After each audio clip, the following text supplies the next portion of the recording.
जानो हायो बेखौ बुंनि सेराव आं आरज खालामबाय सोरबाफोर जुदि मोसानो गोसो दङब्ला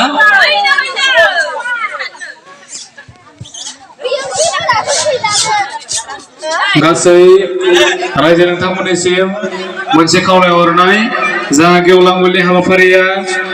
दान्दिसे समनि उनावनो जासिगोन आलासिया अलरेडि मोनफैनाय बायदियानो जाहैबाय फैगासिनो दङ ओरैनो गामि हिसाबै जोबोद फिसा बयखौबो लैहोर लैहोर फैनो थाखाय बाहागो लानो थाखाय गुरै खावलायहरबाय दा बे समाव मोसागोन जोंनि गेजेराव मोसागोन लोक्षी बर' बिनानावखौ मोसानो थाखाय बे समाव खावलायबाय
थाबाय थाया फोरमाय खादे हाय लोगो बे समखौ मोनबाय थाया खामनि गोमनायजों सिफुंनि रिंनायजों बर'नि गामियाव गोमसारलायबाय सेंग्रानि सेंग्रा सिख्लानि सिख्ला बोराय बेन्थ बयबो रंजालायबाय खामनि गोमनायजों सिफुंनि रिंनायजों बर'नि गामियाव गोमसारलायबाय सेंग्रानि सेंग्रा सिख्लानि सिख्ला बोराय बेन्थ बयबो रंजालायबाय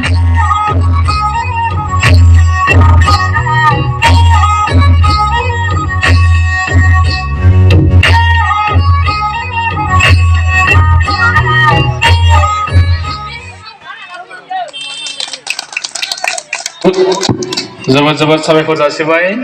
बिनानाव लोक्षि बर'निसिम साबायखर थाबाय दा जोंहा दान्दिसे समनि उनावनो गेवलां मेलनि हाबाफारिया जाना थांगासिनो दङ नैबे समाव आर'ज हानजानिसिम मोनसे खावलायहरनाय जिहेतु बिथांमोना फोरमायनाय बायदिब्ला दिनैनि गेवलां मेलनि हाबाफारिखौ बेखेवनायनि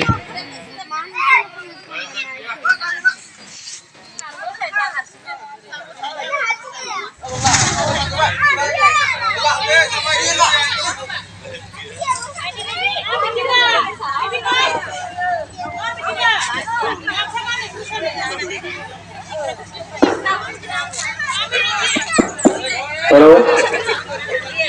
ini गेवलां मेलनि हाबाफारिखौ बेखेवनानै सिगां लोगोसे आर'ज मेथाइजों बिथांमोन आर'ज हानजाया जागायनो थाखाय फोरमायथिदोंमोन दा बे लेखायैनो बिथांमोनखौ नैबे समाव रेडि जानानै थानो थाखाय गुरै खावलायबाय अलरेडि आलासिया मोनफैनाय जाहा दा बेनिखायनो आर'ज हानजा बिथांमोनखौ रेडि जानो थाखाय बे समाव खावलायबाय जोंहा गेवलां मेलनि हाबाफारि बेयो जागायसिगोन दा बेनिखायनो आर'ज हानजा बिथांमोनखौ थियारि जानो थाखाय गुरै खावलायबाय जोंनि गेजेराव सोरबाफोर जुदि मोसाखावरि दङब्ला मोसाफैनो हागोन फोरमायथिनाय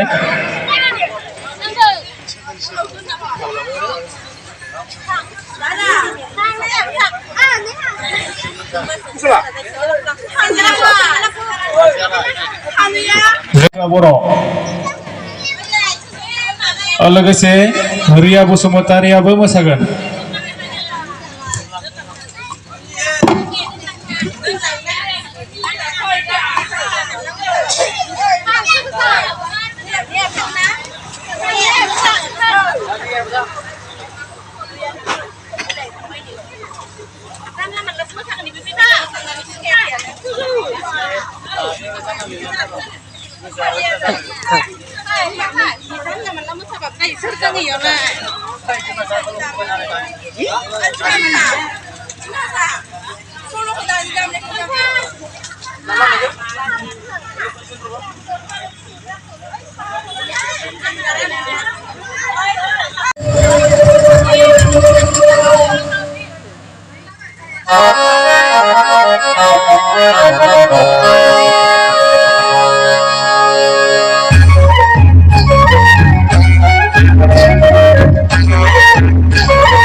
बिथांमोननिसिम जोबोर जोबोर साबायखर थाबाय बिथांमोना दान्दिसे मोसानानै बैसागु मोसानानै जों रायजोफोरनि गोसोखौ सुग्लाय होनायनि थाखाय मिजिंथियो बिथांमोना उनाव साफा साफा मोजां मोसाखावरि जाहैगोन बेखौनो इसोर आनान गसाइनि सेराव आरज गाबहरनाय जाबाय।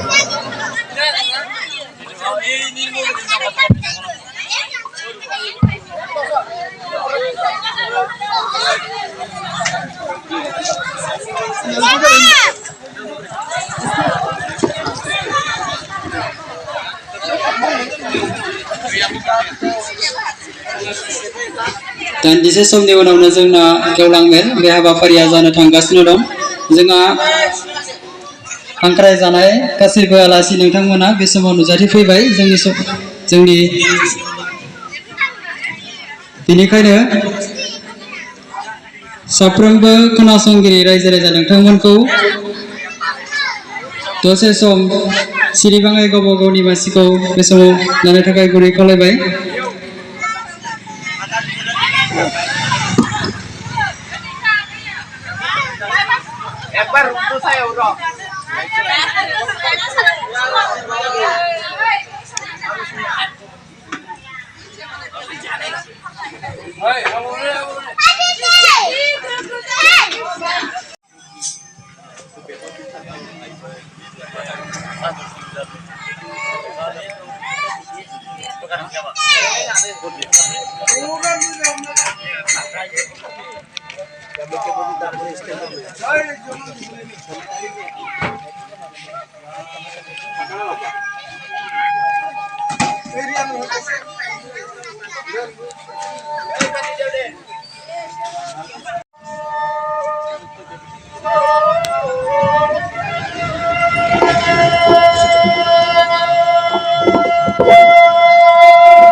रोजा रोजा साबायखर जासिहरबाय जोंनि दुगेन सुपा रंजालि बैसागु फालिथाय आफादनि जानानै बे समाव जों हाबाफारिखौ सामलायलांनो आखायाव लाबाय दा दुगेन सुपा गामिनि थामथि रंजालि बैसागु फोरबो फालिथाय दुगेन सुपा रंजालि बैसागु फालिथाय आफाद खालार 13/5/2020 इं जायगा लाइब्रेरि दुगेन सुपा दा हाबाफारि हिसाबै दं आफादगिरि सायख'नाय आरो मासि नाजावनाय दा आङो आफादगिरि महरै जोंनिनो दुगेन सुपा रंजालि बैसागु फालिथाय आफादनिनो आफादगिरि बिथां प्रताप रामसियारि बिथांखौ आफादगिरिनि मासिखौ नाजावनो आरो मासि नाजावनो थाखाय गुरै खावलायबाय बे समाव लोगोसे बिथांखौ सिनायथि होनो थाखाय खावलायबाय आरो जोंनि रंजालि बैसागु फालिथाय आफादनिफ्राय गांसे फालिजों मान बावनो थाखाय गुरै खावलायबाय गोजोन्थों दा बे समाव आफादखौ सामलायनो थाखाय आं गुरै खावलायबाय गोजोन्थों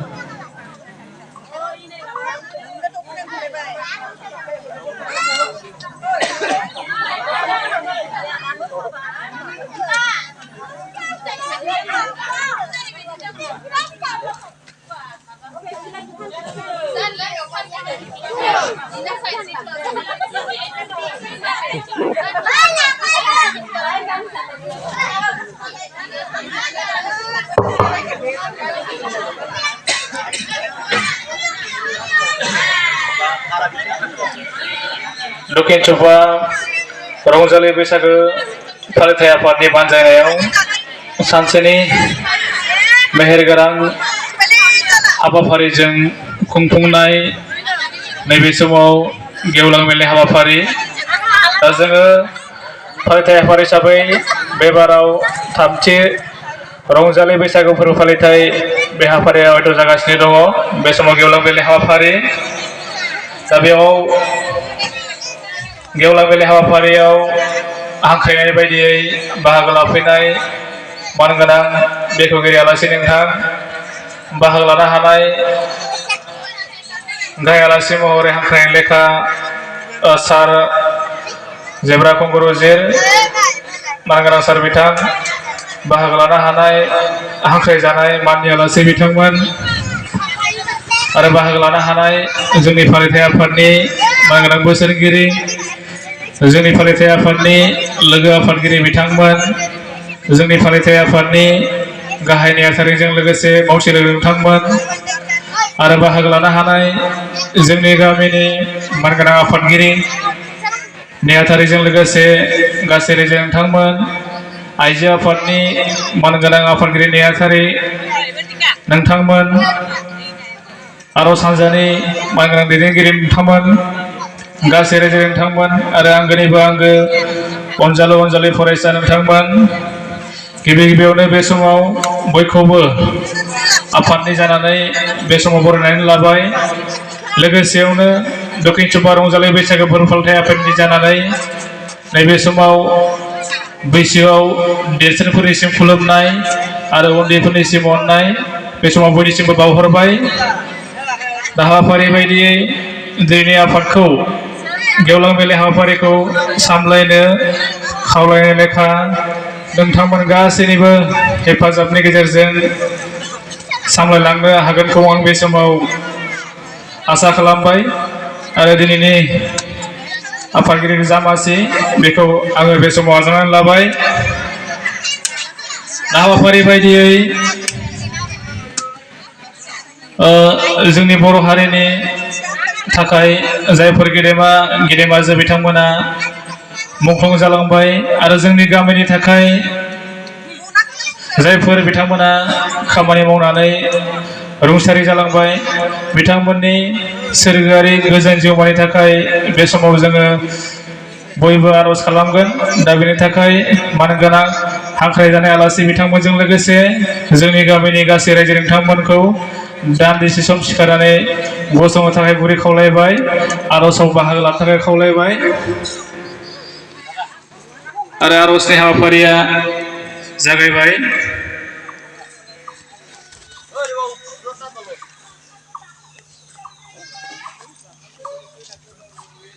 जासिगोन बयखौबो जिरायनो थाखाय खावलायबाय बे समाव गेवलां मेलनि हाबाफारि बायदियै दिनैनि गेवलां मेलाव बाहागो लानाय आलासि बिथांमोनखौ सिनायथि होनाय दा सिनायथि होनो थाखाय जोंनि फालिथाय आफादनिनो नेहाथारि अख्रां गयारि बिथांखौ सिनायथि होनो थाखाय खावलायबाय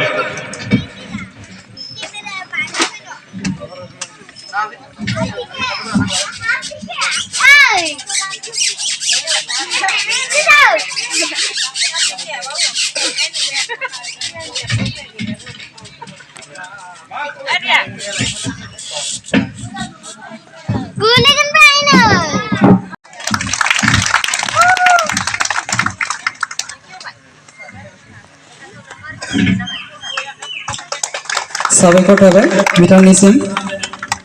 नैथि गाहाय आलासि महरै जों हांख्रायनानै लाबोदों मुस्रि गेवलां जेब्रा खुंगुर उजिर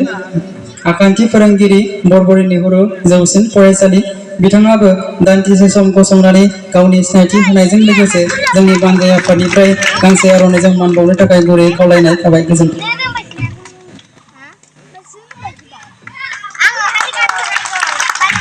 साबायखर थाबाय बिथांनिसिम बे समाव आं आलासि सिनायथि होनो लादों बिथां लेबेन बसुमतारी बिथाङा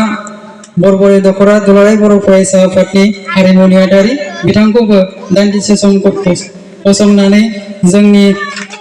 सिनायथि होनायजों लोगोसे जोंनि फालिथाय आफादनिफ्राय गांसे आर'नाइजों मान बावनो थाखाय गुरैयै खावलायबाय बे समाव जों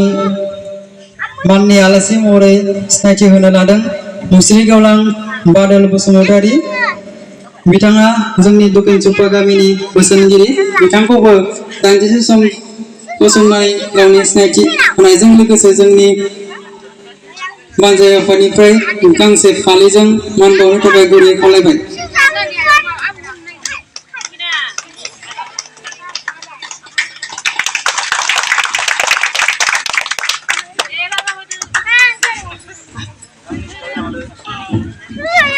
साबायखर थाबाय बिथांनिसिमबो बे समाव आलासि सिनायथि होनो लादों मुस्रि गेवलां गजेन चन्द्र बर' आखान्थि फोरोंगिरि बरबरि नेहुरु MB स्कुल बिथाङाबो दान्दिसे सम गसंनानै गावनि गोथार सिनायथिखौ होनायजों लोगोसे जोंनि बानजाय आफादनिफ्राय गांसे गोथार फालिजों मान बावनो थाखाय गुरैयै खावलायबाय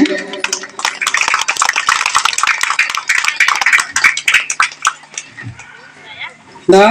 आं आलासि सिनायथि होनो लादों मुस्रि गेवलां जोंस्रां जोहोलाव बसुमतारी बिथांखौबो दान्दिसे सम गसंनानै गावनि गोथार सिनायथिखौ होनायजों लोगोसे जोंनि बानजाय आफादनिफ्राय गांसे फालिजों मान बावनो थाखाय गुरै खावलायबाय बिथाङा बरबरि दख'रा हारिमु आफादनि आफादगिरि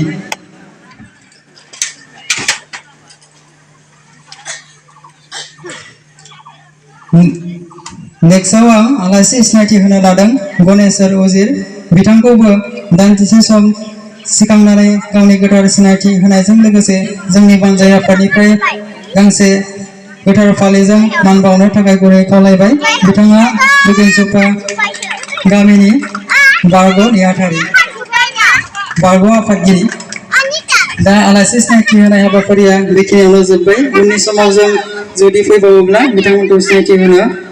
लागोन दा बे समाव आफादगिरिखौ सामलायनो थाखाय गुरै खावलायबाय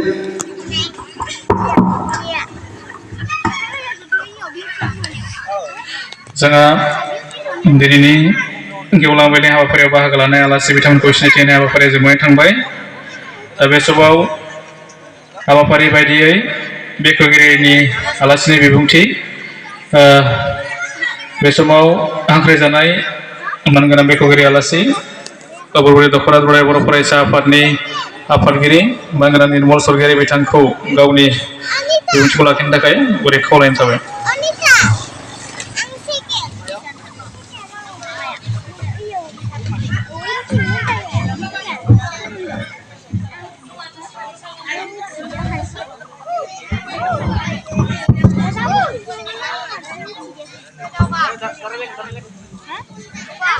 सिगांनि सियारा लांदां जाजोब्बाय सिगाङाव फैनाबा मोजां जायो नामा गामि आफादा गाबोन समफोर बिजाबाव मोजां फट' सिखांगोन सियारखौ लेथ्रा नुजोबगोन आगोलाव आगोलनि खिनिया लांदां जाजोब्बाय गाज्रि नुदों आगोलाव फैयोबा मोजां जायो गामिया फिसाथार गामि हयथ' फट' लानायाव एसे मोजां नुगोन गामि आफादनिबो मोनसे समाव लेखा सुजुगोन लेखायाव हयथ' थिखांनाय जागोन सावगारिफोरखौ सियार गोजा नुयोबा एसे गाज्रि नुयो हिसाबै अन्नानै आं सिगाङाव फैनो थाखाय खावलायबाय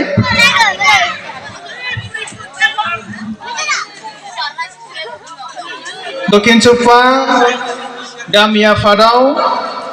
दक्षिण सुपा गामि आफाद रंजालि बैसागु फोरबो फालिथाय दा बे आफादा दिनै थामथि बोसोर बा थामथि खेब बैसागु फोरबो फालिथाय खुंदों दा बेनिनो दिनै गेवलां मेल दा बे गेवलां मेलखौ दैदेननाय बैसागु फोरबो फालिथाय आफादनि आफादगिरि आरो बे गेवलां मेलावनो गाहाय आलासि महरै बाहागो लानाय जोंनिनो फोरोंगुरु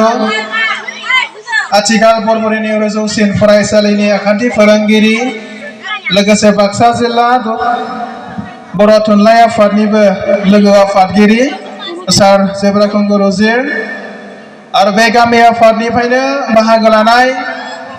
बरबरि दख'रा दुलाराय बर' हारिमु आफादनिबो आफादगिरि लोगोसे बे गामि आफादनि मैखोमै गामिखौ सांग्रां खालामनायाव बाहागो लानाय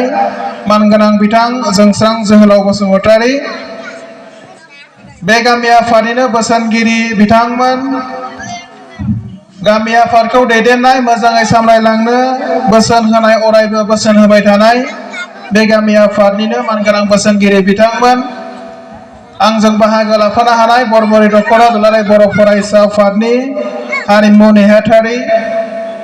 दक्षिण सुपा गामि आफादनि मानगोनां आफादगिरि गाहाय नेहाथारिजों लोगोसे साफ्रोमबो मानगोनां रायजो राजा नोंथांमोन आइजो आफादनि आफादगिरि नेहाथारिजों लोगोसे साफ्रोमबो आइजो आफादनि मानगोनां दैदेनगिरि नोंथांमोन बे गामिनि फरायसुला फरायसुलि इयुननि जोंनि सम्पद सुबुं सम्पद जागोन जाय फरायसाफोरा फरायबाय दङ दा बिथांमोना बाहागो लादों दा बिथांमोननिसिमबो आङो साबायखरखौ जासिग्रोनाय जाबाय दा जेखियानो जा दिनै आंखौ नैबे गामि आफादनि जे रंजालि बैसागु फोरबो फालिथाय दा बिनि गेवलां मेल दा बे गेवलां मेलनि बेखेवगिरि महरै आंखौ हांख्रायदों आलासि महरै हयथ' आं आलासि होननानै आं सानाखै सोरांबानो जों लोगो मोनलायो आरो खोब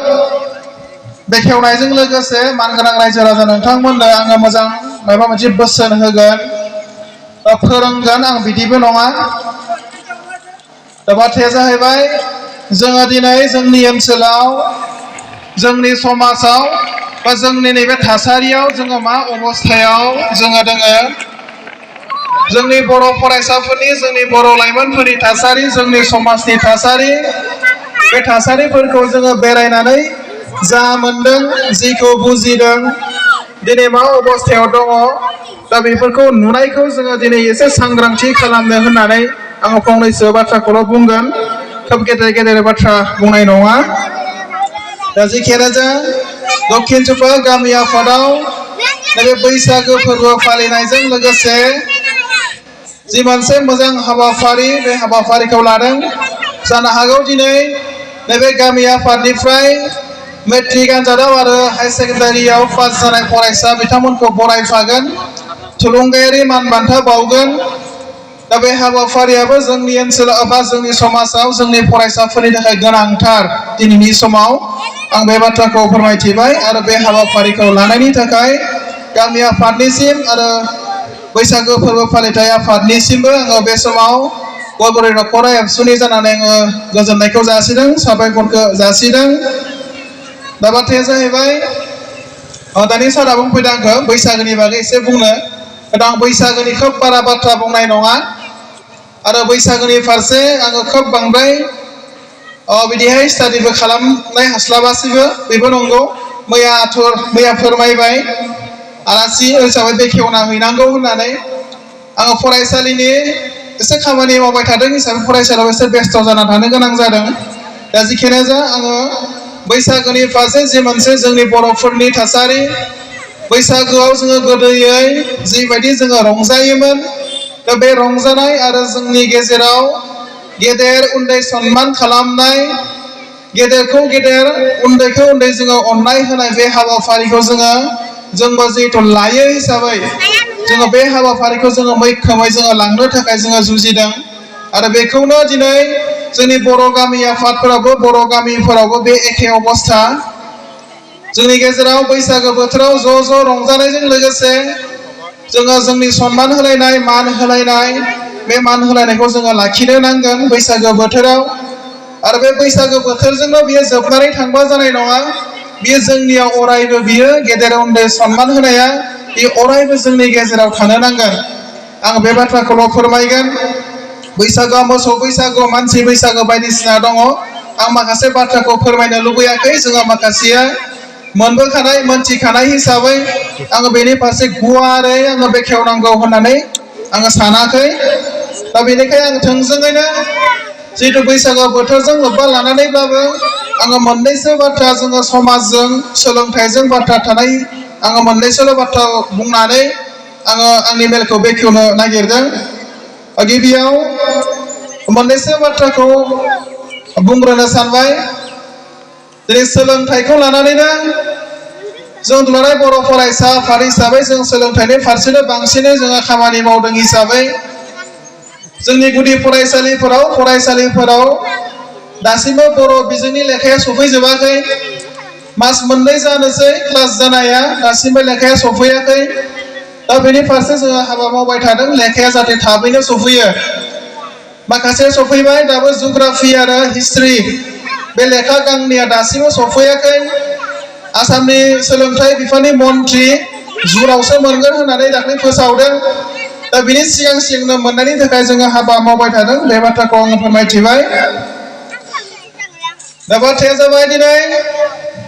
सोलोंथाइजों मोननैसो बाथ्रा आङो फोरमायनानै आं बेखौनो बुंनो सानगोन जोङो दिनैनि मुगाया सोलोंथाइजोंनो जिहेथु जोङो सोलोंथाइजोंनो जुजिनांगोन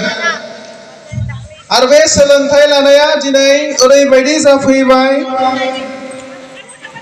सोलोंथाइजों लोगोसे दानिया सोलोंथाइ लानायजों लोगोसे दानिया गावनो गाव जुजिनाय दिनै गाव सोलोंथाइखौल' लाबा जानाय नङा खिन्थु गाव सोलोंथाइ गावजों समान सोलोंथाइ लाग्रा गोबां दङ खिन्थु बै खर'सिम लांनो थाखाय बै सासेजों गुबुन सासेजों जुजिलायनो थाखाय गावबा गावनो दानिया जुजिनांगौ जादों गावनो गाव थांखिसिम सहैनो गावनो गाव बै जायगासिम सहैनो थाखाय गावखौनो गाव दिनै जुजिनो गोनां जादों जुजिनाया ओरैबायदि जुजिनांगोन जुदि नोंनि लोगो सासेया जुदि दिनै मोजां जुदि थासारियाव मोजां जुदि अबस्थायाव मोजां जुदि मोनसे पस्ट मोनदोंबा आंबो मोनफानो नांगौनि थाखाय बै सासेया माबायदि फरायदों बै सासेया माबायदि हाबा मावदों बैबायदि जुजिफानो दिनै गावनो गाव नाजानो नांगोन गावसो चेलेन्ज खालामनांगोन आंबो हागोन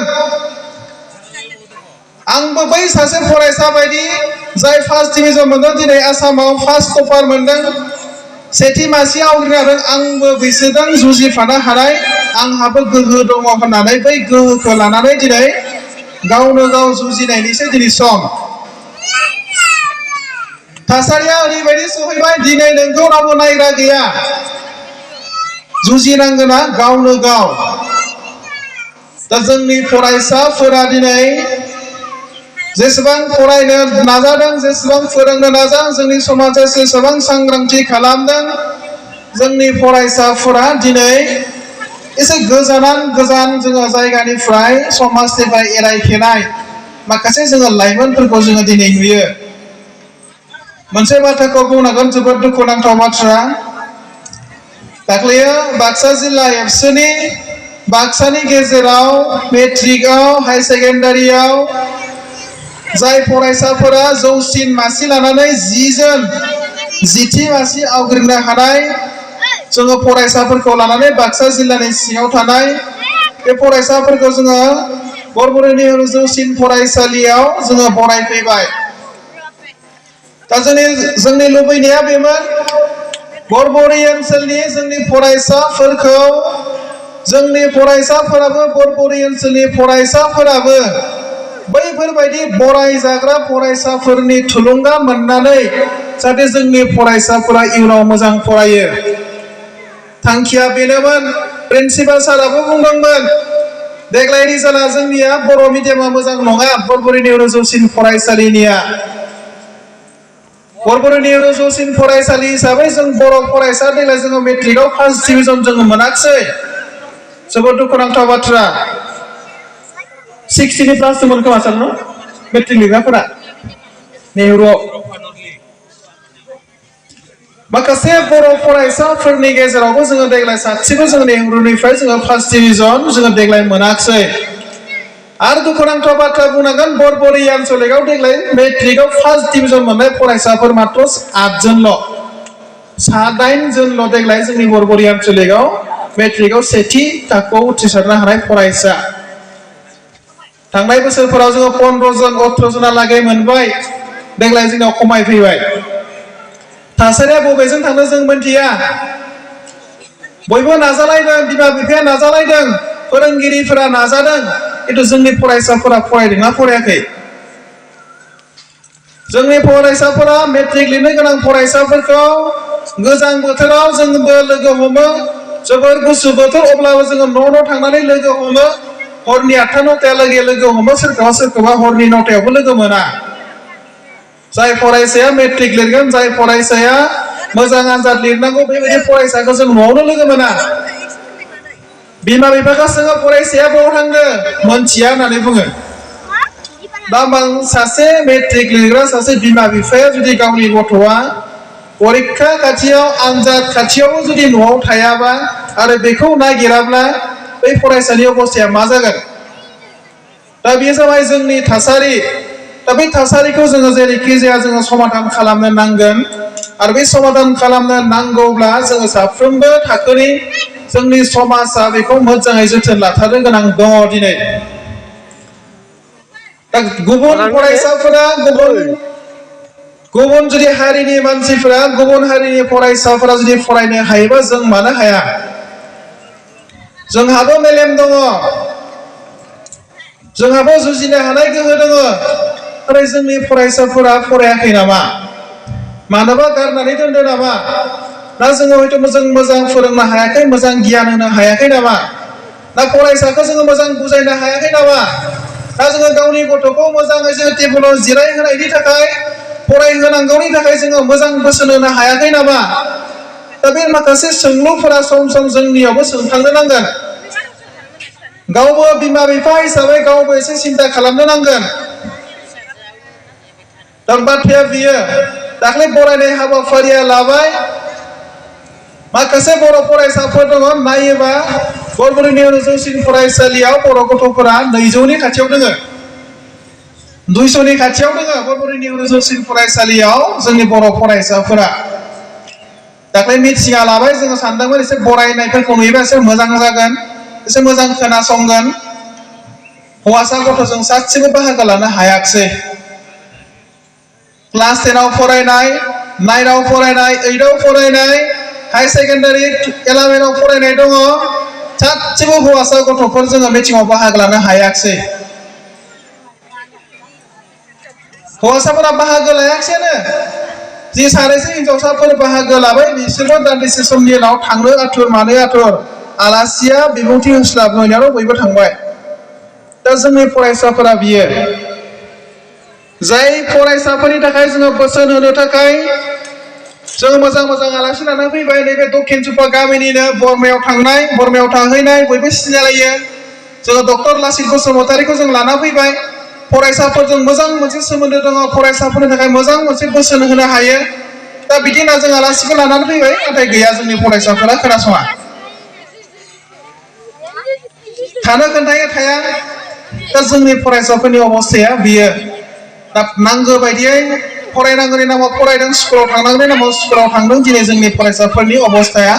दा बे थासारियाव दङ दा बेनि फारसे जोङो एसे गोसो होलायनो नांगोन बिमा बिफानि फारसे मोनसे बाथ्रा बुंनो नागिरगोन दा जोंनो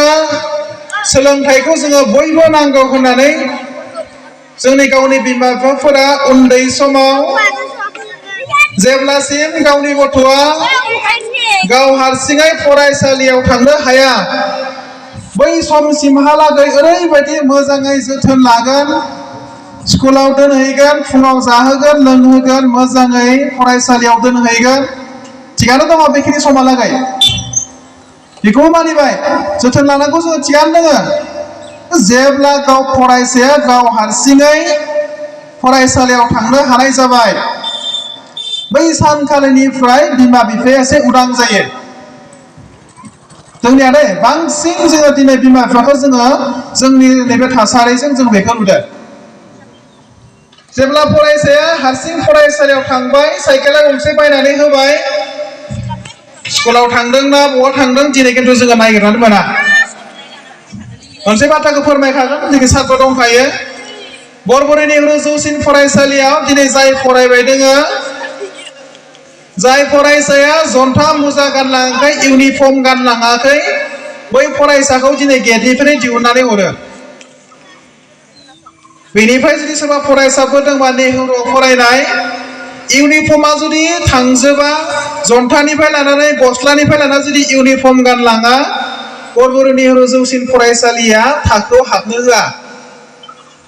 स्कुलाव हाबनो होआ माखासे फरायसाफोरखौ थिनहरो न'सिम थिनहरबाय थादों दामानि जोंनि फरायसाफोरा दक्षिण सफायावबो थानो हागौ थिनहरजानाय खिन्थु न'आव सफैयाबो जानो हागौ दे बेखौ एसे सिन्था खालाम जाय फरायसाया गेटनिफ्राय थिनहरजादों बै फरायसाया न'आव फैफिनदोंना फैफिनाखै ना स्कुलावनो थांमारदों बेखौबो एसे थर लादो मानोना माखासे फरायसाफोरा स्कुलाव थांनायाव क्लास खालामालासिनो स'आव बेरायनाय जोंनि नोजोराव दाबो नुयो जाय फरायसाया उन्दै बैसोआव गावनि जिउ दानायखौ गावनि फरायनायखौ एसे मोजाङै गोसो होनांगौमोन बै फरायसाया दिनै दानिफ्रायनो फेग्रा बेसाद लायो क्लास 8 आव फरायनाय क्लास 9 फरायनाय 7 आव फरायनाय फरायसाफोरा माने दिनै बिरि सिगारेट सोबो दिनै जोंनि फरायसाफोर हौवासाफोरल' नङा हिनजावसाफोराबो दङ दा बेखौ एसे जोङो सांग्रां जानांसिगोन जों एसे सिन्था खालामदोंमोन देग्लाय एसे नारथिं नारथां खालामनि नामा एसे खोनानाय नामा एसे दामानि एसे सिरि जानानै दङ सोरबा बिमा बिफा दङबा नाथाय गाज्रि मोना बेखौ खावलायखाबाय जों एसे होनांसिगोन नामा सम सम नङाबा जाया बांद्राय जाबाय दिनै फोरोंगिरिनि खोथा खोनासङा गेदेरनि खोथा खोनासङा दा जोंनि फरायसाफोरनि अबस्थाया मोजां नङा दा जोङो साफ्रोमबो जोङो बिमा बिफाया बेनि फारसे सांग्रां जानांगोन बयबो बाहागो लालायनो नांगोन गामियाव थासारिखौ एसे मोजां जोङो खालामनो जुजिथारनांगोन सोरनिबा गथ'आ सोरबा फिसाया गाज्रि जादों सोरबायाबाबो बुंनांगोन बुंजाग्रा बिमा बिफाया जाहाथे गाज्रि मोना आंनि गथ'आ ओरै नङा आमखानि गथ'जों थांफाना जाबाय दा बेयो खिन्थु जोंनिया मा जायो सम सम जाय गामि आफादा बरबरियाव मोनथामसो गामिया मोनायाव कालभाराव जिरायनाय बबेबा दंफां सिङाव जिरायनाय दा बेखौ गामिनि माखासे सेंग्राफोरा बुजिनानै एसे बन्द खालामबायमोन न' थांनानै रायनाय बे कालभाराव जिरायग्राफोरखौ एसे रायदबनाय बेहालागै थांबायमोन थिगानो जाबायमोन एसे थ' फैयै फैनानै मा जाफैबाय जायफोरा एसे बारा रायजाबाय जायनि गथ'आ एसे बारा बुंजाबाय बै बुंग्राफोरखौ दाना बिमाया उल्था बुंबायना आंनि गथ'आ थांदों जिरायदों नोंसालाय मा जादों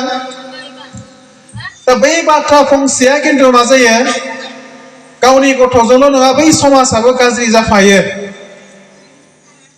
दा बे बाथ्राफोरखौ एसे जोङो सिन्था खालामलायो मानोना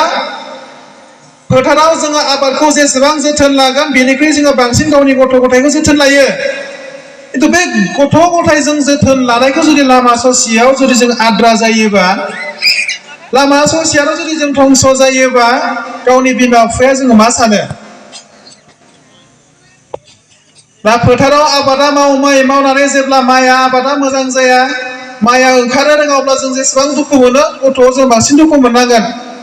मानोना भबिष्यतआ जोङो गथ'जोंसो गावनि फरायसाजोंसो जाय देरनानै लावनानै जों बोराय बुरै बैसो जायोबा गावनि गथ'आ जोंखौ नायनांगोन बेबायदि जुदि गथ'खौ जों जुदि मोजां आखल आखु फोरोंनो हायाबा मोजां जुदि जों सोलोंथाइ होनो हायाब्ला जोंनि न'खरखौ सोर बेंगोन जोंखौ सोर नायगोन न'खरखौ सोर गाबथागोन जोंनि समाजखौ सोर बेंगोन दा बेनि फारसे जोङो बयबो एसे सांग्रां जालायनो नांगोन दा बेखिनि बाथ्राखौ आङो फरायसाफोरनि थाखाय बुंबाय दा जोंनि फरायसा गुबुन जातिनि फरायसाया जुदि हायोबा जों मानो हाया दाख्लै सासे मेट्रिकनि सासे फरायसा जिअग्राफियाव 99 नाम्बार मोनबाय फार्स्ट डिभिजन मोनदों 99 मोनबाय निउसआ सोंनानै होबाय 99 मोनबाय माबायदि मोनखो गोजोननायाथ' मोनखागोन 100नि मादाव 95 मोनबाय फरायसाया मा बुंबाय 100आवथ' आं 100 मोननांगौमोन 1 नाम्बारखौ मानो दानखो होनना बुंबाय आंथ' लिरजोबदोंमोन 100आव 100खौनो मोननांगौमोन खिन्थु 1 नाम्बारखौ मानो दानखो होनना सोंदों दा गुबुन जातिनि फरायसाफोरा बियो जोंनिया मा 3rd डिभिजन मोनदोंबाबो जाबाय दे जासोबाय आरो बेखिनियानो दा बेबायदि थासारियाव जोङो दिनै जोंनि बर' फरायसाफोरनि अबस्थाया बे अबस्थायाव दङ दा बेनिखायनो जोङो बिनि फारसे जोङो बयबो एसे गोसो होनांगोन फरायसाफोरखौ लानानै बरबरि नेहरू जौसिन फरायसालियाव देग्लाय हाई सेकेन्डारिनि आनजादा बेयावनो जाबाय फाइनाल जेराव जोङो जोबथा आनजादखौ लिरो फोरोंगिरि सारमोना गोबां मेट्रिक पास जाना थांनाय फरायसाफोरखौ खावलायबाय जोंनि बर' फरायसाफोरखौ सेन्टाराबो बेयावनोखा क्लासाबो मोजां जायो फोरोंगिरिफोरा थोजासे दंखायो हाई सेकेन्डारिनि थाखाय फारसेथिं बर' मिडियामजों जों फरायनो हागोन होननानै माखासे फोरोंगिरिफोरा फरायसाफोरजों रायलायबाय जोंनि बरबरिनि फरायसाफोरा जायगायाव फरायाखै गोबाङानो बायजोआव थांबाय थिगानो दङ फरायथों जोङो मोजां सोलोंथाइखौ जोङो लानांगोन दा जायगायावबो जों गाज्रि होननानै बुङाखै जायगायावबो जथेस्थ' फोरोंगिरि दोङो नेहुरुआवनो जों फरायनो हायो बे बाथ्राखौ आं फोरमायथिबावबाय फरायसाफोरखौ जोङो खावलायगोन जोङो ओरैबायदि जोङो गुबुन जातिफोरा फरायो फरायसाफोरा बुंगासिनो जोंनि फरायसाफोरा नायनांगौ मेट्रिकनि रिजाल्ट होनाय लोगो लोगोनो गोबां निउसाव ओंखारो पेपाराव ओंखारो गोबां गोरिब न'खरनि गथ'फोरा देग्लाय बिराद मोजां रिजाल्ट खालामदों उन्दैयाव बिमा बिफा थैजानाय सोरनिबा न'खराव थानानै फरायनाय सोरबाया बिदाया फोरोंदों सोरबाया बिब'आ सोरनियाबा थोरसि खुरै सुनानै फोरोंदों बेबायदि माखासे जोंनि गेजेराव देग्लाय मेट्रिकआव बिराद मोजां रिजाल्ट खालामदों जोबोर मोजां रिजाल्ट खालामदों थासारिखौ बुजिनानै गावखौ सासे मानसि महरै गाव इयुनाव जे मोजां जानांगौ बेनि थाखाय गाव गावनो बुजिनानै जोंनि गथ'फोरा दिनै मोजां मोनसे बैफोराबो दिनै फरायदों जोंबो दिनै जोंनि बरबरि ओनसोलावबो जोङो दिनै बानायनो हानांगोन मोजां थासारिखौ जोङो लांनानै जोंनि गथ'फोरखौ जोङो बुजायनो हानांगोन मानोना जोङो दिनै फरायसाफोरखौ जोङो थोजासे जोङो बुजायनो हायाखै फरायसाफोरखौ खावलायगोन जों ओरैबायदि खस्थ' खालामनो नांगोन जाय खस्थ'आ खालामनायखौ जाय फरायनायखौ जाय खस्थ' खालामनायखौ नोंनि न'खराबो मिथिया गामियाबो मिथिया लोगोआबो मिथिया दिनै ओरैबायदि फरायसाफोर दङ गाव हारसिङै सिरियै फरायो ओरैबायदि खस्थ' खालामनानै फरायो गाव फरायनायखौ ना बिमाया मिथियो ना बिफाया मिथियो ना लोगोआ मिथियो रावबो मिथिया बिदिबो फरायसा दङ खिन्थु जेब्ला रिजाल्टआ फैगोन जाय आनजाद लिरगोन आनजाद लिरनायनि उनाव जेब्ला फिथाइया ओंखारगोन रिजाल्टआ ओंखारगोन फुरा रायजो नाङैनो मिथियो पेपार मिडिया होसो फैयो गाबोन टिभि निउसआ नोंनि न'आव होसो फैगोन जों माला खालामनो हागोन टिभि निउसखौ जोङो पेपार मिडियाखौ माला जोङो जोंनि न'आव फैहोनो हागोन जोंनि फरायसाफोराबोथ' हायोना खालामबा जों दिनै खालामनो नाजायाखै गाबोन समाव जुदि आसामनि टपार जायोबा नोंनि न'आव गाबोननो टिभि निउसआ पेपार मिडिया होसोसो फैगोन खै घन्टा फरायनाय सोंगोन न'आ मा मावो सोंगोन बिमा बिफाया मा मावो बोरै फरायनाय माबायदि फरायनाय सोर फोरोंनाय गाबोनो सोंफैगोन जोंनि फरायसाफ्रा दिनैसिम पेपार मिडियाजों जों मोगा मोगि जानो हानाय जों फरायसा दिहुननो हायाखै दा बेनि फारसे जोङो दिहुननो जोङो नाजानांगोन फरायसाफोरखौ आं खावलायगोन जोंनि फरायसाफोर जोंबो हायो गुबुन जाथिया हायोबा जोंबो हायो बिसोरबो एखे ओंखाम जादों जोंबो एखे ओंखाम जादों खिन्थु बाथ्राया जाहैबाय बिसोरनि फरायनायनि थासारि आरो जोंनि फरायनायनि थासारिया एसे जुदा जुदा जायो दा जायनि थाखाय जोङो मोजां रिजाल्ट खालामनो हायाखै बे समाव जोंनि फरायसाफोरा सानो खस्थ' खालामबा मा मोननो मा मोना जथेस्थ' बायदिसिना खोथाफोरा सावरायलायो मालाबा टिउसन होनो नागिरो कचिं होयो कचिंआव थाया गरम बन्द फैनोसैलाय कचिं होनोसै जाय फरायसाया जाय फोरोंगिरिखौ टिउसन लायो बै फोरोंगिरिखौनो जोंबो कचिंआव क्लास खालामहैयो जाय फरायसाफोरा फैसा गारनानै टिउसन लायो मास मोनसे मास मोननै बैबायदि फोरोंगिरिखौनो जोंबो कचिंआव बैसोर फोरोंगिरिखौनो जोङो लानानै फोरोंहोयो नाथाय जोंनि फरायसाफोरा बै कचिंआव थाङा गरम बन्द मोनबाय मास मोनसे गिदिंना थाबाय खिन्थु बुजि मोनाबा बै खिन्थु एखे फोरोंगिरिखौनो टिउसन लाफिनो मानोना दिनै जोंनि फरायसाफोरा फ्रियाव मोननायखौ लाया नामा दा बे मोनसे थासारि बेखौबो जोङो नाजानो नांगोन दा फरायसाफोरनि फारसे जों खावलायगोन ओरैबायदि फराय जाय फरायनाया नोंखौ इयुनाव जायनि फिथाइया जाय मोजां फिथाइया ओरैबायदि फोसावजागोन जेरावनोखि रायजो नाङैनो मोनथिजायो जेरावनोखि रायजो नाङैनो जेरावनोखि फुरा जायगा नाङैनो गुवारै मोनथिजायो साबायखर बावजायो बेबायदि जोङो जोंनि फरायसाफोरखौ जोङो खालामनो नांगोन आरो आं खावलायगोन फरायसाफोरा बेबायदियै जोङो दिनै फरायनो गोनां दङ आं बे बाथ्राखौ खावलायबाय दा जोंनि गेजेराव आं खावलायगोन जोंनि फरायसाफोरखौ आं खावलायगोन मोनसे बाथ्राया बेनो दानिफ्रायनो जायफोरा क्लास 8, 9, 10 आव फरायनाय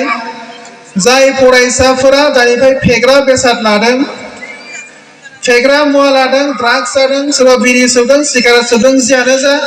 जाय दिनै फेग्रा बेसाद बाहायदों आं खावलायगोन फेग्रा बेसाद लानानै निसा बेसाद लानानै जोङो दिनैसिम बुहुमाव रावखौबो मुंदांखा सुबुं जानाय जोङो नुफेराखै बिरि सोबनानै सिगारेट सोबनानै ड्राग्स जानानै जौ लोंनानै जोङो दिनै बुहुमाव मुंदांखा जानाय मानसि जोङो नुफेराखै जाफुंसार सुबुं जानाय जोङो मानसि नुफेराखै बरन्स जोङो नुदों गावखौनो गाव धंस जानाय बरगुरि ओनसोलाव माखासे बिदिन्थि दङ जाय फरायसाफोरा उन्दैयाव जोबोद मोजां फरायो जोबोद मोजां फरायबाय जोबोद मोजाङै बरायजाबायबो 100जोंबो बरायजाबाय 60जोंबो बरायजाबाय बैबायदि फरायसाफोरा खिन्थु लामा ससेयाव धंस जानाय जोङो गोबां बिदिन्थिबो दङ मेगन सिगाङाव जोङो नुयो दा बेबायदि फरायसाखौ नुयोबा जोंबो दुखुआ मोनो जाय बिमा बिफाया एसेबां खस्थ' खालामनानै फेदेरबाय फोरोंबाय लामा ससेयाव बियो आद्रा जाना थाहैबाय गावखौ मा थांखि लादों गाव मा जानो नागिरदों बेखौबो मोनथियै गाव बबे थासारियाव दङ बेखौबो मोनथिया बे अबस्थासिम जोंनि फरायसाफोरा दङ आं खावलायगोन जोंनि फरायसाफोरखौ उन्दैनिफ्राय जाय फेग्रा मुवा लागोन जाय गावनि देहाखौ नायाखै अनाखै जाय फेग्रा बेसाद लागोन जाय निसा बेसाद लागोन बियो लामा ससेयाव बियो आन्दायखागोनानो बियो मानोना बिनि थासारि बिनि बाहायनाय बिनि थानाय बिनि अबस्थाया बियो लासै लासै बारायलांबाय थायो मोनसे समाव बियो धंस जाहैनायनि लामायाव फैयो दा बेनिखायनो आं खावलायगोन जोंनि बिमा बिफाफोर दङ जायफोरा थांनो होनांगोन नाथाय जायफोरा उन्दै दासिम मोजां फरायबाय दङ आं अननानै खावलायगोन बयबो जाहाथे सांग्रां जालायो जोङो जोंनि गथ' गथायखौ जाहाथे मोजां खालामनो हायो जाहाथे लामा ससेयाव मेट्रिक पास जानानैनो हाई सेकेन्डारि पास जानानैनो जाहाथे दानि फरायसाफोरा जाहाथे गारा माखासे फरायसाफोरा हाई सेकेन्डारिसिम फरायनानै गारनो नागिरो जोंनिया दा बिदि जाहाथे जोंनि फरायसाफोरा गारनायसिम फैया दा बिनि फारसे जोङो बयबो बिमा बिफायासो सांग्रां जानांगोन जेरावबो खस्थ' खालामनो गोनां जायो सानदों नामा जोंनि फरायसाफोरा आबादारिफोरा खस्थ' जाया आबादारिफोरा सहायनो हाया आबादारिफोराबो माखासे जुजिनो गोनां जायो जाय आबाद फोथाराव मावदों बिसोरबो मिन्थिगौ आबाद मोनसे मावोबा मोनसे जुदि जोङो आबादखौ जोथोन लानो गोनांबा गोबां बिथिंजों जोङो नोजोर होनो गोनां जायो एम्फौ एनला नायनांगोन बेराम नायनांगोन फारसेथिं जोङो हाथायाव जोङो मोजां फिथाइ दिहुननो हायाबा दिनैनि बेफारा मोजां होआ आं साननो हागौ आंनि मैगङा मोजांसिन नङा नाथाय आंनिख्रुइ मोजांसिन दिहुनग्राबो दङ दा बेफोरखौ माखासे टेनसनखौ लानानै जोंनि आबादारिफोरा जुजिनो गोनां जायो मानोना बयबो बे मोजां बेसेनखौ मोननो लुबैयो मार्केटाव हाथायाव जेब्लायबो मोजांखौ लुबैयो रावबो गाज्रिखौ लुबैया एम्फौ एनला जानाय सेवनाय मैगंखौ रावबो बाया सोरबा बायगोन जानो रावबो बाया दिनै मानसिखौबो बे एखे थासारि जाय गियान दङ जाय गुन दङ बेबायदि गुनखौ नायनानै दिनै मानसिखौबो बायनाय फाननाया जायो जाय मानसिया गुन दङ जाय मानसिनि टेलेन्ट जाय मानसिनि गुन जाय मानसिनि आखल आखुआ थिग दिनै बेबायदि मानसिखौसो दिनै बेसेन होयो आरो बायो दा बेबायदि बायजानाय बेबायदि थासारिसिम जोंबो जोंनि फरायसाफोरखौ जोङो खालामनो हानांगोन आं बे बाथ्राखौ फोरमायथिबाय बारा गोलाव बाथ्रा बुंनाय नङा बयबो हयथ' मोसौ बोरमा दोङो आथुर जागोन दा बयबो थांनो आलासि सासे दंबायो गाहाय आलासि सार दङ आङो मोनसे बाथ्रा मोननैसोल' बाथ्रा बुंबावनो सानबाय बयबो मोसौ खानो दा आथुर जागोन दा मोसौ खानायनि मोनसे बाथ्रा बुंनांगोन मोसौ बोरमाखौ एसे थाबैनो जोथोन लायो जोंनिया मोनाबानो मोसौ खानो अमा आदार होनो जोथोन लायो थिगानो दङ नाथाय जोंनि गथ'फोरा आं हौवासाखौल' बुङाखै दे हिनजावसाफोरबो दङ जाय समाव हाइ स्कुलाव फरायनाय एम इ स्कुलाव फरायनाय गथ'फोरा न'आव फैनांगौमोन न'आव हाबफैनांगौ बैबायदि फरायसाफोरा खिन्थु न'आव दा उल्था जादों जोंनि गथ'फोरा मा नांगौ मा लायनो थाङो आं मिथिया हयथ' बहि खोलोम लायनो थाङोबा थिगैनो दङ बहि लायनो थाङो खोलोम लायनो थाङो थिगानो दङ लायदोंबा खोन्था गैया खिन्थु हरनि 8:00 जोङो जोंनि सगाव नुयोना हौवासाफोर थाबाय दे दा हिनजावसाफोरखौ जों मा खालामगोन दानिया क्लास 7 फरायनाय थाखो 9 फरायनाय हारसिं थांगोन ना दानिया मोनाबिलियाव सोरनि गथ'आ थाङो बेखौथ' बुंनो हाला दा हरनि 8:00 जुदि नों सगाव ओंखारलाङोबा हिनजावसा सासे गथ'आ बिनि अबस्थाया मा जागोन दाखालि सासे आइला बोरिमाखा दलंनिफ्राय हमना लाना फैनांगोन बोरिमाखा दलंनिफ्राय हरनि 11 बाजियाव हिनजावसा सासे हमना लाना फैदों जों बरबरिनि सोरजों थांदों मानो थांदों सोरखौ लोगो हमदों जेबो मिथिया बिमा बिफानाव सोंबाय बिमा बिफाखौ लायनो लोगो लाफाबाय बिमा बिफाया होनबाय मा आं मिथिया थैबा थैथो गावनि फिसाजो असे फिसाजो दा जोंनि बिमा बिफाया गावनि गथ'खौ मिथिया थैबा थैथो होनना जुदि हगारना होयोबा मा जागोन बेयो जोबोद लाजिथावना बाथ्रा उपाय गैया गुबुन आनसलिकआव हमजाबाय बोरिमाखायाव हमना दोनबाय लाना फैनांबाय बिमा बिफाया थांनानै बिफाया थाङाखै बिमाया थांबाय थेवबो लाना फैनांबाय ना बे थासारिसिम जाहाथे जोङो जाया जोंनि बिमा बिफाफोरा गथ'खौ न'आव दङना गैया दा बेखौ एसे थर लालायनानै सोंनो गोनां दरखार दंथारो आं बे बाथ्राखौल' फोरमायबाय उन्दै फरायसाफोर एसे जोथोनखौ उन्दैयाव जेरै लादों आं खावलायगोन अननानै बयबो जाहाथे एसे मोजाङैनो जोथोनखौ लायो देरजासिम जोथोन लायो क्लास 8, 9, 10 जियानो जा जेसेबां फराया मानो गुबुन जाथिनिफोरा माने जोथोन लादों जाय जोथोन लादों बेनो मोजां जादों बर'फोरनि गेजेरावबो जाय जोथोन लादों बेनो मोजां जादों दाख्लैयो बराय जाबाय जोंनि फरायसाफोर साफ्रोमबो गथ'नि बराय जाग्रा गथ'फोरा बिमा बिफाया फैफाजोबदों बराय जाग्रानि फ्राय गथ'फोरनि बिमाया नङाबा बिफाया फैफादों कारना मा बिसोर मालाय जोथोन लादों मोजां जोथोन लादों जायनि थाखाय दिनै बिसोरो मोजांबो जादों जायनि थाखाय दिनै बिसोरो बरायबोजादों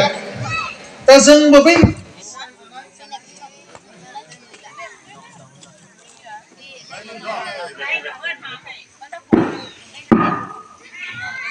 जोंबो जाहाथे बैफोरबायदि बरायजानाय जोंबो साफा साफा गावनि गथ'खौ जों खालामनो हायो दा बिनि फारसे बयबो जोङो जोथोन लालायनो नांगोन आं बेखिनि बाथ्राखौल' फोरमायबाय जोंनियाव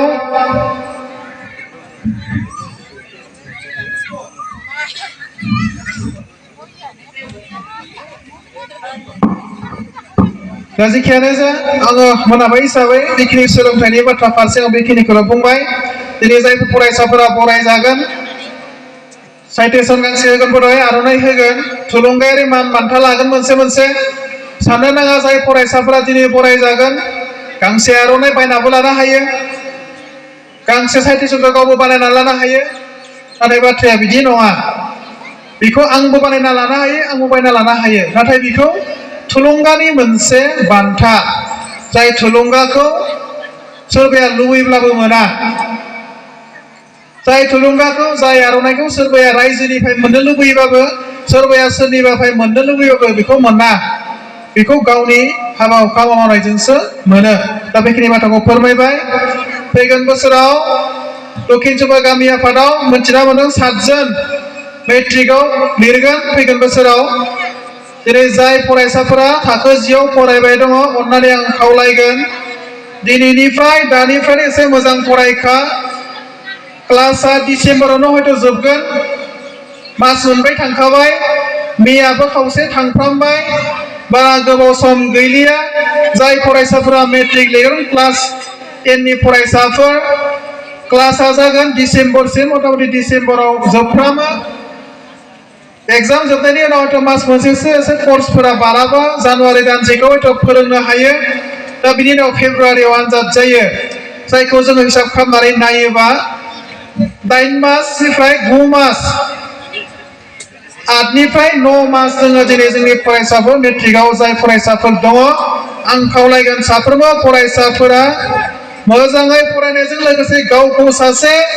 राफोद सुबुं गायसननो थाखाय दानिफ्राय लेखाया मोजां फरायनांगौ बिमा बिफाफोरखौ खावलायगोन सानसेया फोथाराव खामानि मावथों सोरबाया जि खामानि मावा मानो जोंनि समाजा बेनो जोंनि गामिफोरा बेनो आरो जोंनि न'खरा बेनो फ्राय लोरबां न'खर खामानि मावो फोथाराव सोरबाया हाजिरा मावो सोरबाया फोथाराव खामानि मावो जि खामानियानो मावा मानो जोङो गाव गावनि गथ'खौ मोनाबिलियाव एसे जोथोन ला गावनि गथ'खौ मोनाबिलियाव सोरजोंबा बेरायनो थांदोंबा सोरजोंबा ओंखारलांदोंबा बेखौ एसे खम खालामदो दानिफ्राय मानोना भबिष्यतआ गावनि गथ'आ आरो जाय फरायबाय दोङो क्लास 10आव फरायदों बै क्लास 10आव फरायसायाबो गावनि भबिष्यतखौ गावनि इयुनखौ सासे मोजां मानसि राफोद मानसि जानांगौनि थाखाय दानिफ्रायनो जाहाथे मोजाङै होलाङो बिमा बिफाया मोजां जोथोन लायो मोजां थासारि बानायना होनांगौ मोजां बारहावा मोजां थासारि खालामना होनांगौ न'आव जाहाथे मोजां फरायनो हायो बे बाथ्राखौ आं खावलायबाय लोगो हमनाया जोंनिया सोलिगोन बिनि गेजेराव जाहाथे मोजां थासारि लानानै जोंनि फरायसाफोरा फरायो आं बे बाथ्राखौ फोरमायथिबाय फेग्रा मुवानिफ्राय जेरैखि जाया गोजान जोङो खालामनो नाजाथारनांगोन गामिखौ सांग्रां जानांगोन बयबो गासैबो थाखोनि मानसिफोरा सांग्रां जानांगोन बिमा बिफानिफ्राय लानानै गामियाव लाइमोन आफाद गामि समाज आफाद आइजो आफाद जि आफादानो थाया मानो गामियाव जाहाथे जोङो सांग्रां खालामनानै जोंनि थासारिखौ जोंनि समाजखौ मोजां खालामनो हायो दा बेखिनि बाथ्राखौ फोरमायबाय आरो जोबनाय फारसे बयखौबो आङो गाहाम हामलायनो सानबाय बयखौबो मोजां थासारि मोजां अनलायनानै जाहाथे थानो हायो मोजां गोरोबनानै जोङो समाजखौ मोजां दैदेननो हायो जोङो बयबो नाजालायनांगोन बे दक्षिण सुपा गामिखौ जोङो बयबो सिन्था खालाम दक्षिण सुपा गामिखौ जोङो बरबरि ओनसोलनि मादावनो मोजांसिन खालामनो हायो नामा सोलोंथाइनिफ्राय लानानै थाखा फैसानिफ्राय लानानै जोंनि आबाद फोथार जोंनि मावनाय दांनाय गासै रोखोमनि हाबा हुखा हारिमुनिफ्राय लानानै आबाद फोथारनिफ्राय लानानै रांखान्थिनिफ्राय लानानै जोङो दक्षिण सुपा गामि आफादखौ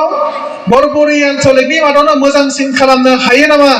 मोजांसिन खालामनो जोङो नाजानि बे मोनसे थासारिखौ लानानै जाहाथे बयबो गोसो होलायनानै खामानि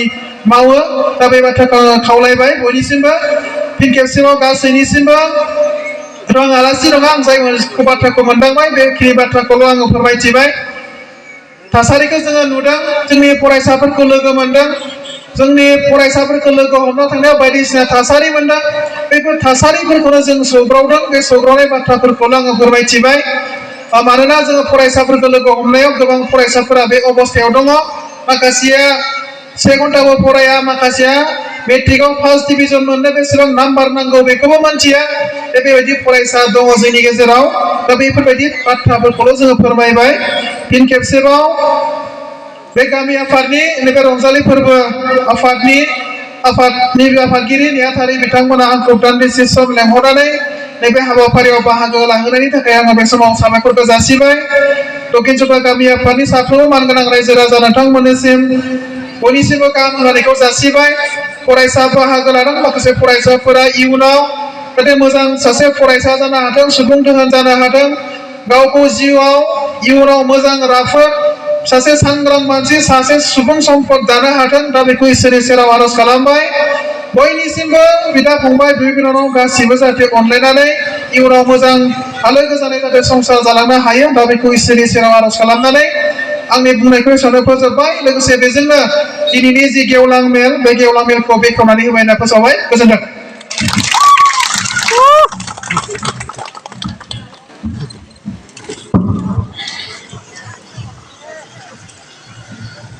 जोंनि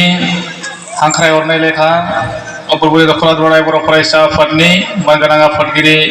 बिथाङा जोंनि फालिथायनि जि गेवलां मेल दा बे हाबाफारिखौ मेहेरगोनां बिबुंथिनि गेजेरजों बेखेवनानै होबाय दा बे समाव बेनि थाखाय बिथांनिसिम बानजाय आफाद आरो गासै रायजोनि जानानै रोजा रोजा साबायखरखौ बावहरबाय जों हाबाफारि बायदियै बरायनाय आरो मान बावनाय हाबाफारि जों लानो नागिरदों जाय फरायसाया थांनाय 2022 मायथाइयाव HS जोबथा आनजादाव उथ्रिसार जानो हाबाय जोंनि गामिनिफ्राय दा उथ्रिसार जानो हानाय सानै फरायसा दङ जोंनि गामिनिफ्राय दा बिथांमोनखौनो जोङो बरायनो थाखाय आखायाव लादों दा बे समाव बे हाबाफारिखौ आं थोंजोङै मावफुंनो थाखाय आखायाव लाबाय दा सानै फरायसानि गेजेराव सासेया जाहैबाय थरायना ग्रीष्मा बरबरि नेहरू जौसिन फरायसालियावनो फरायोमोन बे फरायसाया गासै पार्सेन्ट मोनदोंमोन 54.2%। नैथियाव दङ मुस्रि दिमासा रामसियारि बिथाङा थामथि थाखोआव उथ्रिनो हादों 43% लानानै दा गिबियाव आङो जोंनि जौस्रांसिम जोंनि बरायनाय आरो मान बावनायखौ नाजाफैनो थाखाय थरायना ग्रीष्मा बर'खौ बे समाव जौस्रांफैनो थाखाय खावलायबाय आरो जोंनि बरायनाय आरो मान बावनायखौ गथायगोन जोंनिनो दिनैनि गाहाय आलासि महरै हांख्रायजानाय सार जेब्रा खुंगुर बर' अजिर सार बिथांखौ फरायसाखौ बरायना आरो मान बावनो थाखाय गुरै खावलायहरबाय दा नैथियाव मुस्रि दिमासा रामसियारि बिथांखौबो जौसांसिम फैनो थाखाय खावलायबाय दा बिथां फरायसाखौ जोंनिनो दानि बावैसो एसे सिगाङाव बेखेवलांनाय मेल बेखेवगिरि आलासि बिथांनि आखाइनिफ्राय गथायनो थाखाय खावलायबाय बिथांनि आखाइजों बिथांखौ गथायनो थाखाय खावलायहरबाय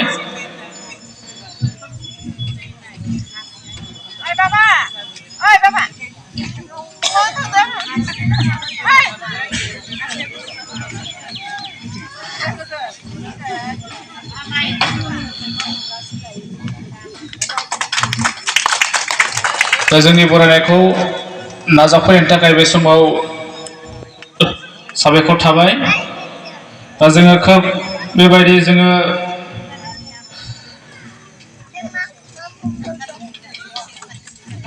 होनानै बरायनो हायाखै दा बेवहाय जोङो गांसे आर'नाइ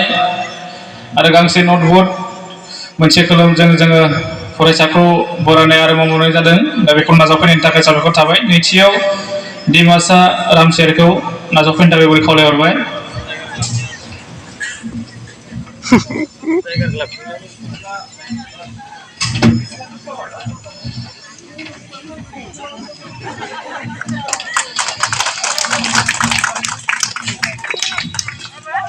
जोंनि फालिथाय आफादनि बरायनाय आरो मान बावनाय बेखौ नाजावफैनायनि थाखाय फरायसा बिथांमोननिसिम बै समाव साबायखर जासिबाय।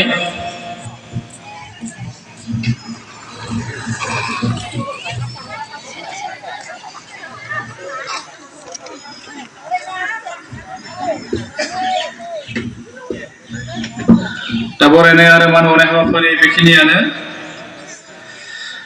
दा बे समाव हाबाफारि बायदियै दिनैनि गेवलां मेलनि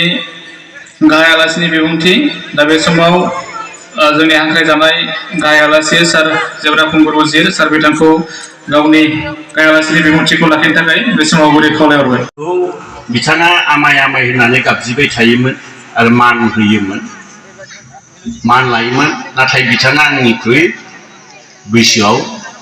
गोलाव सान बा गोलाव सिगां देरसिन